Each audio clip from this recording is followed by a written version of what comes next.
Hello everyone, welcome to my channel Crystal Insight Zone. And आज की video में हम लोग डिस्कस करेंगे रीजनिंग का एक स्टैंडर्ड क्वेश्चन जो कि काफ़ी सारे गवर्नमेंट एग्जाम्स में आता है। अब देखिए, आपके सामने एक बहुत ये कॉमन सा क्वेश्चन है जिसमें आपको नेक्स्ट नंबर गेस करना है पैटर्न का। अब इसमें हम लोग को पैटर्न फिगर आउट करने के लिए आप कुछ ऑब्जर्वेशंस देख सकते हैं। जैसे कि आप देखिए, स्टार्टिंग के नंबर्स में जो डिफरेंस है वो बहुत कम का है, लेकिन जो आगे के नंबर्स हैं इनमें डिफरेंस बहुत ज़्यादा है। इसका मतलब ये एक लीनियर सीरीज़ नहीं है कि आप एक कोई कांस्टेंट नंबर ऐड किए कर रहे हैं और आपको आगे के नंबर्स मिल रहे हैं। इसमें आपको पैटर्न फिगर आउट करने की नीड है। तो एक कॉमन ट्रिक जो यहाँ पे काम करती है, आप क्या कर सकते हैं, अक्सर नंबर्स को स्क्वायर्स या क्यूब्स के फॉर्म में रिलेट करने का ट्राई कर सकते हैं। अब आप देखिए, अब फर्स्ट नंबर से ट्राई कीजिए 2। अगर आप 2 में +1 करेंगे 3, तो 3 ना ही एक क्यूब है और ना ही एक स्क्वायर है। इसका मतलब आप +1 इसमें मत कीजिए, आप इसमें -1 करके देखिए एक बार। 2 - 1 1, जो कि एक स्क्वायर नंबर भी है और एक क्यूब नंबर भी है, क्योंकि आप इसको 1 का स्क्वायर 1 का क्यूब दोनों बोल सकते हैं। ठीक है, इसका मतलब अभी तक आपको क्लियर नहीं कि एग्जैक्टली कौन सा पैटर्न इनमें से वर्क कर सकता है। अब अगर आप 9 को कंसिडर करेंगे, अगर आप 9 में +1 करेंगे तो आपको जनरेट होगा 10, जो कि एक स्क्वायर नंबर और क्यूब नंबर कुछ भी नहीं है।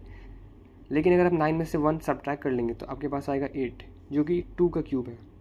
इसका मतलब आप ट्राई कर सकते हैं कि -1 करके शायद आपका पैटर्न क्यूब्स का बन सकता है। आपको ट्राई करना पड़ेगा आगे के नंबर्स में। अगर आप 28 में से 1 सब्ट्रैक्ट करेंगे तो नंबर आएगा 27, जो कि एक 3 क्यूब है। सिमिलरली 65 के लिए अगर आप -1 करेंगे तो 64 आएगा, जो कि 4 का क्यूब है। अगर आप 126 में -1 करेंगे तो 125 आएगा, जो कि 5 का क्यूब है।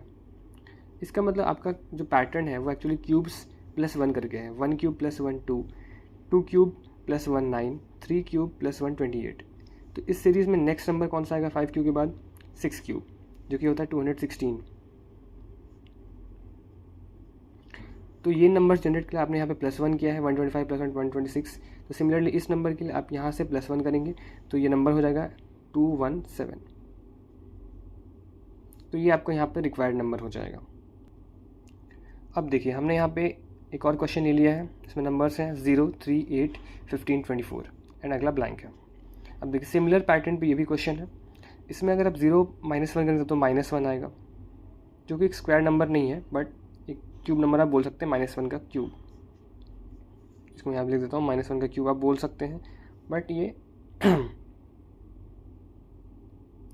एक स्क्वायर नंबर नहीं है। लेकिन आप अगर आप इसमें +1 करेंगे तो यहाँ पर 1 आएगा, जो कि एक स्क्वायर भी है और एक क्यूब भी है।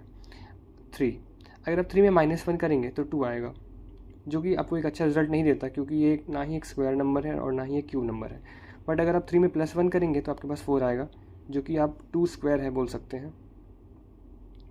ठीक है।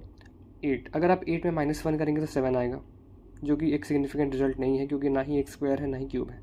पर अगर आप 8 में +1 करेंगे तो यहाँ पे 9 आएगा, जो कि एक स्क्वायर नंबर है, 3 स्क्वायर। सिमिलरली आप यहाँ पे +1 करेंगे तो 16 आएगा, ये 4 का स्क्वायर। और अगर आप यहाँ पे +1 करेंगे तो 25 आएगा, 5 का स्क्वायर। इसका मतलब आपका सीरीज़ जो है वो एक्चुअली में ये है कि आपने स्क्वायर्स लिए हुए 1 स्क्वायर 2 स्क्वायर 3 स्क्वायर ऐसे करके, एंड यहाँ पे आपने -1 कर रखा है। 1 - 1 0, 4 - 1 3, 9 - 1 8 एंड सो ऑन। सिमिलरली आपने कहाँ तक निकाला? 4 स्क्वायर तक निकाला, 5 स्क्वायर 25, 5 स्क्वायर के बाद अगला स्क्वायर आएगा 6 का स्क्वायर, यानी कि 36। ठीक है, 6 का स्क्वायर। एंड इन नंबर को जनरेट करने आपने क्या माइनस किया था? 16 - 1 15, 25 - 1 24। तो यहाँ पे 36 - 1 यानी कि 35। तो ये जो ब्लैंक स्पेस है इसका आंसर क्या हो जाएगा? 35। तो जैसा कि आपने देखा, ये 2 कॉमन पैटर्न्स पे क्वेश्चंस आते हैं, यानी कि स्क्वायर्स एंड क्यूब्स के बेसिस पे। तो लेकिन अक्सर होता क्या है, यहाँ पे डायरेक्टली क्वेश्चन नहीं देके पहले आपसे कुछ कांस्टेंट नंबर +- करवा लेते हैं। यानी कि आपने स्क्वायर्स एंड क्यूब्स निकाले, उसमें आपने +1 - 1 या +2 - 2 ऐसा कुछ कर दिया, उसके बाद आपको फिगर आउट करना होता है। तो ऑब्जर्वेशन आप कैसे ले सकते हैं कि ये नंबर की ग्रोथ कैसी है। अगर नंबर्स का डिफरेंस स्टार्टिंग में कम है और बाद में बहुत ज़्यादा बढ़ रहा है, तो हायर चांसेस है कि ये इस पैटर्न में फिट हो सकता हो। एंड आप कैसे फिगर आउट करेंगे कि ये लाइक स्क्वायर्स का है, क्यूब्स का है, और +1 करना है या -2 क्या करना है। तो जैसा कि मैंने कहा, आप स्टार्ट करें ऐसे, आप +1 कीजिए पहले, फिर -1 कीजिए, फिर +2 -2 एंड सो ऑन। नॉर्मली आपको यहाँ तक में काम हो जाएगा। कभी कभी आपको +3 -3 तक भी जाना पड़ सकता है, वो आप एक बार चेक कर लीजिएगा। आप स्टार्ट कैसे करेंगे? आप आप स्टार्टिंग के नंबर्स में चेक करते रहिए कि लाइक जैसे +1 करने में क्या वो स्क्वायर नंबर बन रहा है, क्या वो क्यूब नंबर बन रहा है, एंड ऐसे करके आपको स्टार्टिंग के एक दो स्टेप्स एलिमिनेट हो जाएगा। जैसे यहाँ पे हमने देखा था कि 9 + 1 10 से कुछ फ़ायदा नहीं हुआ था, क्योंकि 10 ना ही स्क्वायर है ना ही क्यूब है, लेकिन 9 - 1 करके यहाँ पे हमारा क्यूब नंबर मिल गया था। सिमिलरली आप यहाँ पे देख लीजिए 3 - 1 करके कोई बेनिफिट नहीं हुआ था, क्योंकि 2 ना ही एक स्क्वायर है और ना ही क्यूब है, लेकिन 3 + 1 करके 4 आ गया था, जो कि एक स्क्वायर नंबर है। तो स्टार्टिंग के एक दो स्टेप्स में ही आपको वो एलिमिनेट हो जाएगा कि एक्चुअली में ये स्क्वायर्स का पैटर्न है या क्यूब्स का पैटर्न है, और आपको नंबर +1 लेना है, -1 लेना है। जैसे अगर आपको +1 - 1 में कुछ भी वर्क नहीं किया, तो फिर आप +2 - 2 से एक बार प्रोसीड करें, एंड लास्ट में एक बार +3 - 3 में भी करके देख लें, क्योंकि रेयर केस में से यहाँ तक नीड नहीं पड़ती है, बट नॉर्मली रेयर केसेस में यहाँ तक जा सकता है। तो आप तो पहले ये स्टार्टिंग नंबर से ट्राई करना चालू करें और एलिमिनेट करके स्टार्टिंग से ये देख लें कि एग्जैक्टली स्क्वायर्स का पैटर्न बन रहा है या फिर क्यूब्स का पैटर्न बन रहा है।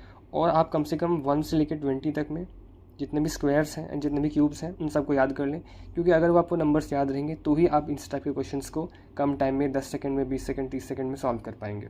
अदरवाइज़ अगर आपको याद नहीं रहेगा तो आपके लिए बहुत ज़्यादा कैलकुलेटिव हो जाएगा और हो सकता है आप क्वेश्चन स्किप कर दें। तो बेटर यही है कि आप 1 से 20 तक में जितने भी स्क्वायर्स एंड क्यूब्स हैं वो सारे याद कर लें, सो दैट आपको तुरंत क्लिक करेगा एंड आप जल्दी से इस क्वेश्चन को सॉल्व कर पाएंगे। That's the end of the video. Thank you for watching and I will see you in the next video.